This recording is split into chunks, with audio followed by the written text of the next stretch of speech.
All right, y'all. I just woke up again and again. I've been waking up later and later every day. I mean, it's only 8 o'clock, but Nikke, you know, they work at the crack of dawn. So, literally, we are going over the skills, I guess, because they dropped both milk and ADE skills. I didn't expect them to. I didn't expect none of that. So, we're gonna go see what this is looking like.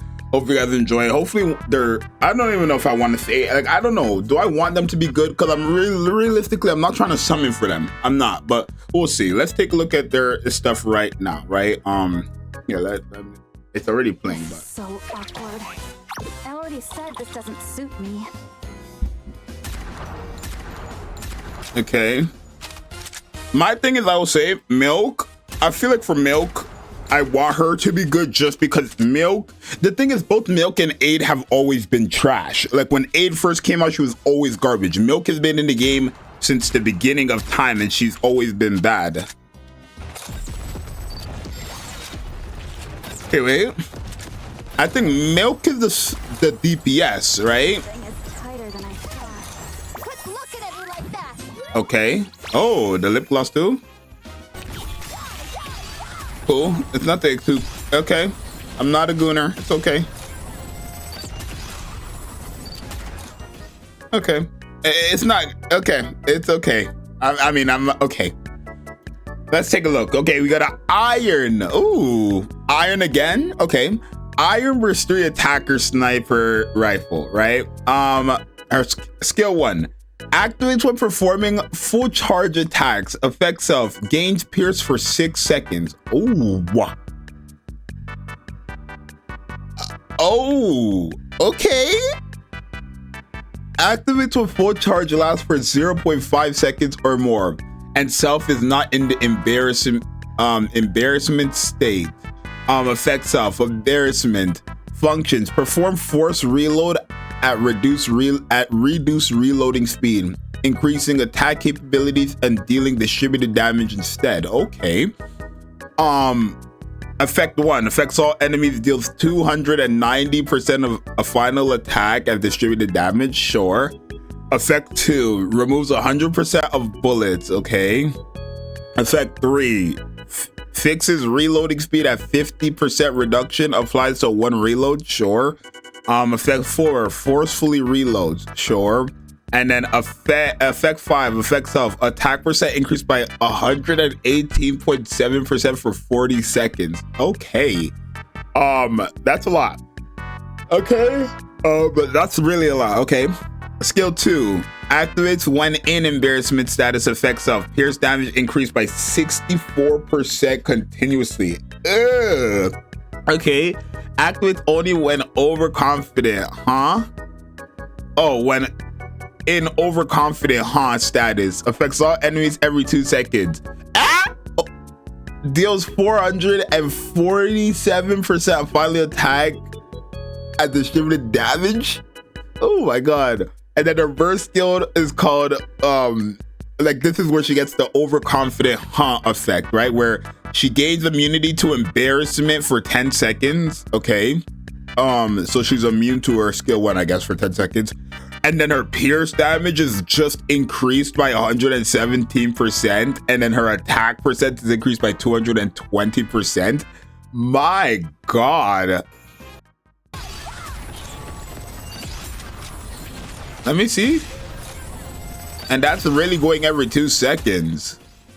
You see that? Yeah, thing. You see that? Like, look, you can't really see. You see that pink thing? Look at that pink thing. That's just going every 2 seconds. Bop. 2 seconds. Bop. 2 seconds. Bop. Look.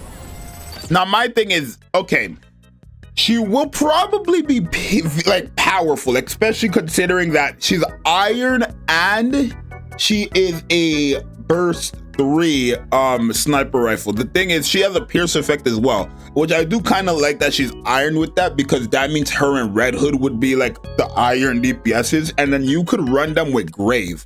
And I'm not being funny, but Grave and Pierce characters, like Grave makes Pierce characters hit a lot harder than you would think. Like my Red Hood will always hit harder on my Grave team than she ever will even on my Monstrous Trio team. It sounds crazy to say, but it's true, right?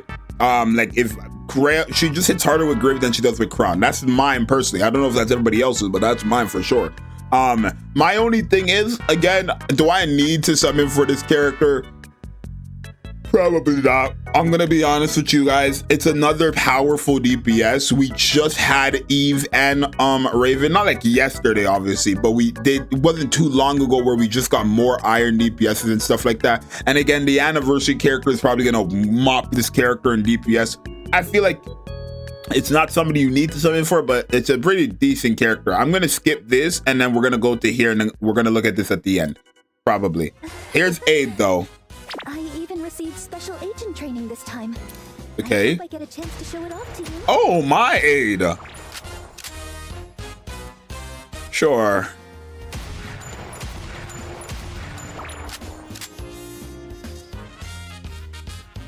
Okay, ADE. I respect it. I mean, I'm not a gooner, but still. Gotta stay calm, like a true agent. Bob. Let me show you the results of my training. I kind of like it. I don't know. I thought it was cool. It's not what I expected for a burst skill animation, but I thought it was cool. Remember, this character is a support. Now, you guys already know I love supports. I think supports are cooler than DPSs, right? And especially if they have like insane longevity and can make other characters good. So let's hope for the best for ADE. Is she going to be a good support or is she going to be bad again? All of these characters are for the made for you squad. Why? Did they mess up somewhere? Why are they in a made for you squad? Oh, I guess because it's ADE. Okay. Okay, no, I was thinking something else. I thought that, okay, like they would put them in 777. I know it doesn't make sense, but I thought they would. Anyway, supporter burst 2. Okay. Iron. Now, hey, Crown is Iron burst 2 support, so this might be hard, but Agent Gaze. Okay, let's take a look. Her first skill, activates when landing a full charge attack.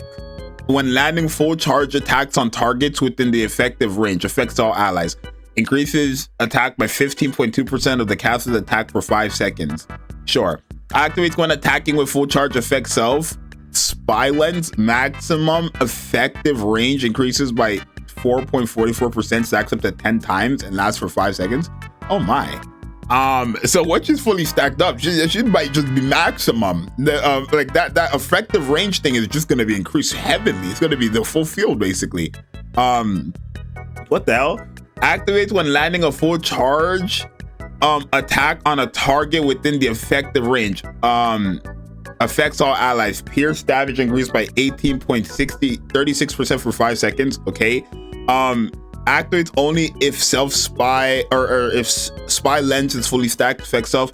Gains pierce continuously and attack increased by 16% continuously. Sure. Her burst skill affects self minimum effective range increase. I said maximum this whole time. My bad. Minimum effective range increased by 55% for 10 seconds. Affects all allies. Attack damage increased by 55% for 10 seconds, and pierce damage increased by 10.13% for 10 seconds. Okay. I don't know how to feel about this. I feel like if you're not a Pierce character, there's no point of these characters. Like, I feel like I would never use ADE unless I'm using her with Red Hood. That's what I feel like personally, right? Because the 55% attack damage buff is very big. Like, Crown doesn't even have a 40%, I don't think. I'm pretty sure Crown has a freaking a 30-something%, yeah? I think Crown is like a 36%, max 40%, but 55% is quite big. But you gotta remember, Crown with her second skill is always, where is Crown?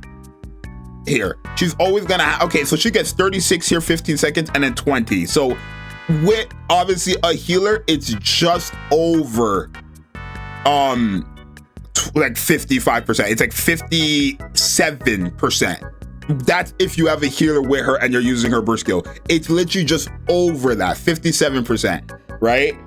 The only difference is this character has a 64% attack buff that she gives to all allies who use their burst skill, and quite the reload speed buff.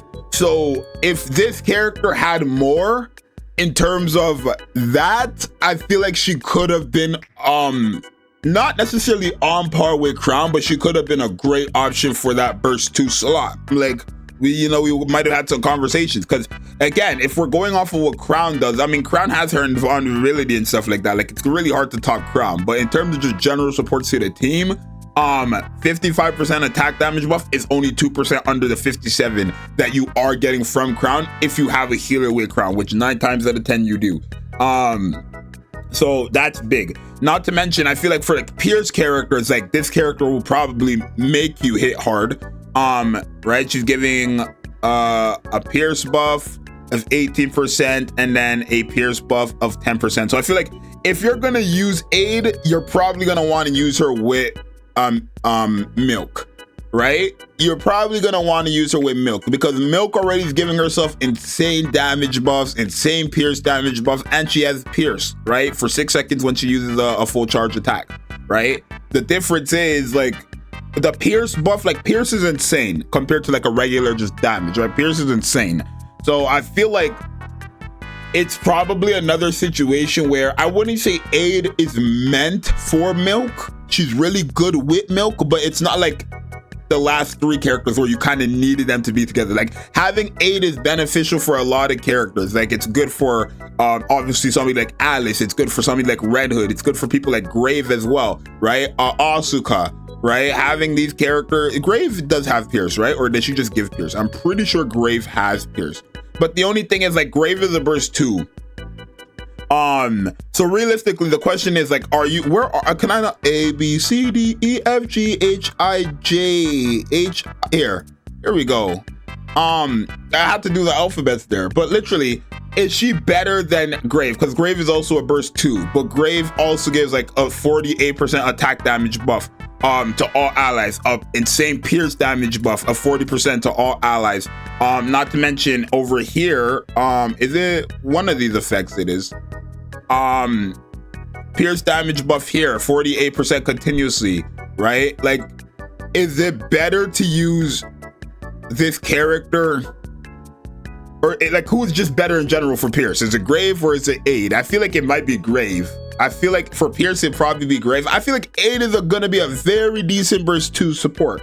But again, I feel like there's just gonna be some people above her, which is obviously fine, but like 9 times out of 10, like, for example, if I'm running the Pierce team, let's say, and my performance with the Pierce team is way better than with Crown than it is with ADE, I'm probably never going to use ADE with that team because Crown is there. The only way I would is if I'm doing solo raid or union raid, if that makes sense, right? Because in that case, I have multiple teams and I kind of have to plan out different teams. But if I'm going into content where it's just one team, then it's like I just need to pick one of the characters and I'm probably going to pick the best of the best. So I feel like ADE is a decent character. I feel like as for a general support, I feel like she's really good. I think Milk is probably going to be a very decent DPS. I feel like for Iron DPSs, she might be good, but like at the same time, Eve is a thing now.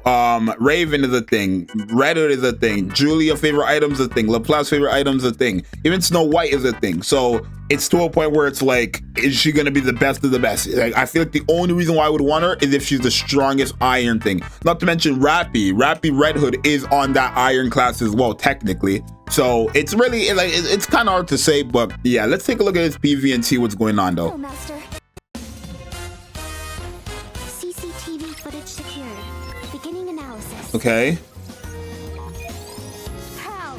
I'll hold them off. Let's go, Master. Exia, can you hear what's going on outside right now? What the? Commencing mission. Shouts to ADE.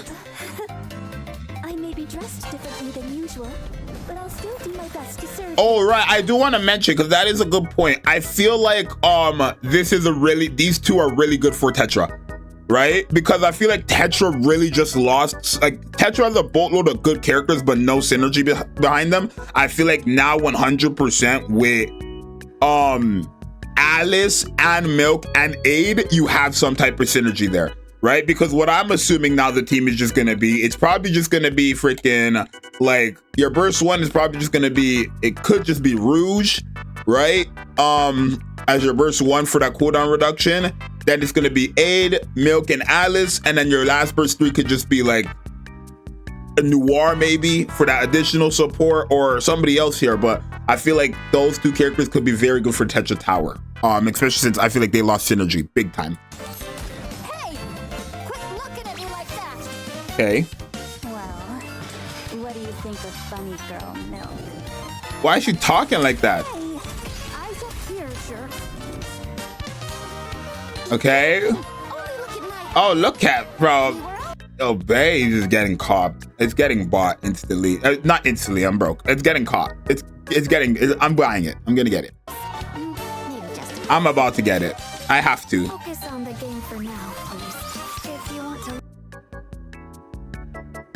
to. Oh my god. Not me pausing and reacting to a video this whole time. I paused it and I was reacting to it. Okay, long story short, like, I went back, you got the skins, you have reruns come in, story updates, and the mini game is fire. Like, this is the mini game. I like that. But I didn't know I was this whole time. I'm sitting here reacting and my video was paused. Anyways, it's your boy Zxous. Let me know what you guys think. Are you guys excited for ADE? Are you guys excited for Milk? I will have to show you something because I do want to sit down and think about it. Because I do feel like when it comes to like certain things, the state of where we are in Nikke, knowing a collab is coming, knowing anniversaries next month, knowing Tetra Tower kind of needs this, right? To a little bit. Knowing Tetra Tower kind of needs this a little bit. I mean, I feel like if you're just overpowered, you don't need this for Tetra Tower, realistically. Like, you could get by in Tetra Tower, but I'll have to show you something probably. But let me know if you've already decided. Are you guys summoning? Are you not summoning? It's your boy Zxous. I'm gonna see you guys next one. I'm out. Peace.